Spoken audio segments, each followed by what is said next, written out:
തിറവെള്ളാട്ട് ദിവസമായ ജനുവരി 10 വെള്ളിയാഴ്ച രാത്രി 8 മണിക്ക് വിഷ്ണുമായ സ്വാമിയുടെ പുറത്തേക്ക് എഴുന്നള്ളിപ്പിനോടനുബന്ധിച്ച് 100-ൽ പരം വാദ്യ കലാകാരന്മാരെ അണിനിരത്തി കാനാടിക്കാവിന്റെ തിരുമുറ്റത്ത് പഞ്ചാരി മേളത്തിന്റെ വിസ്മയ കാഴ്ചയൊരുക്കാൻ നമ്മുടെ പ്രിയ സിനിമാ താരം പത്മശ്രീ ജയറാം എത്തുന്നു. കാനാടിക്കാവ് വിഷ്ണുമായ ക്ഷേത്ര സന്നിധിയിലേക്ക് ഏവരെയും സാദരം ക്ഷണിക്കുന്നു.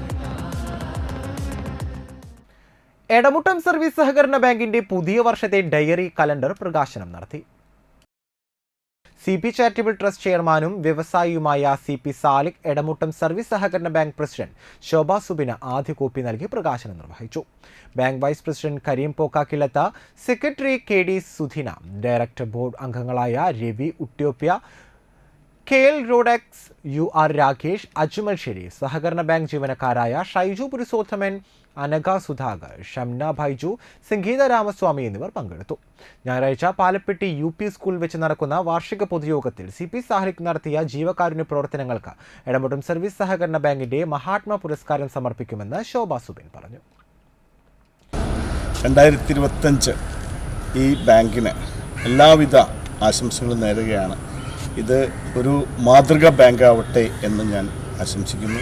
ഇന്ന് ഇങ്ങനത്തെ ബാങ്കുകൾക്കൊക്കെ ഒരുപാട് പ്രശ്നങ്ങളൊക്കെ നമ്മൾ കേൾക്കുകയും നമ്മൾ എല്ലാ പത്രങ്ങളും എല്ലാ മാധ്യമങ്ങളിലൂടെ നമുക്ക് അറിയാൻ സാധിക്കുന്നുണ്ട്. അങ്ങനെയൊന്നും ഉണ്ടാവാതെ ഇതൊരു മാതൃകയാവട്ടെ.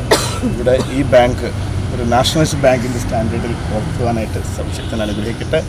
എല്ലാ വർഷവും ഞങ്ങൾക്ക് കുട്ടികൾക്ക് ബാഗുകൾ കൊടുക്കുന്നതിനും പുസ്തകങ്ങൾ കൊടുക്കുന്നതിനും എന്ത് ജീവകാരുണ്യ പ്രവർത്തനങ്ങളിലും ആദ്യത്തെ പേര്, അത് ഉത്സവമായിക്കോട്ടെ പള്ളിപ്പെരുന്നാളായിക്കോട്ടെ ഈ നാട്ടിലെ എന്ത് പരിപാടിയായാലും ആദ്യമായിട്ട് വരുന്ന വ്യക്തി, ആദ്യമായിട്ട് കേൾക്കുന്ന വ്യക്തി, അത് ടൂർണമെൻറ്റോ വോളിബോളോ ക്രിക്കറ്റോ എന്തുമായിക്കോട്ടെ നമ്മുടെ നാട്ടിലെ ഏറ്റവും കൂടുതൽ ജീവകാരുണ്യ പ്രവർത്തനങ്ങൾക്കും സാംസ്കാരിക മേഖലയിലും ഉയർന്ന വ്യക്തിത്വമാണ് പ്രിയപ്പെട്ട സാലിക്ക. ആ സാലിക്കയാണ് എടമുട്ടം സർവീസ് സഹകരണ ബാങ്കിൻ്റെ ഏറ്റവും പ്രധാനപ്പെട്ട ഡയറി ഇന്ന് പ്രകാശനം ചെയ്തത്.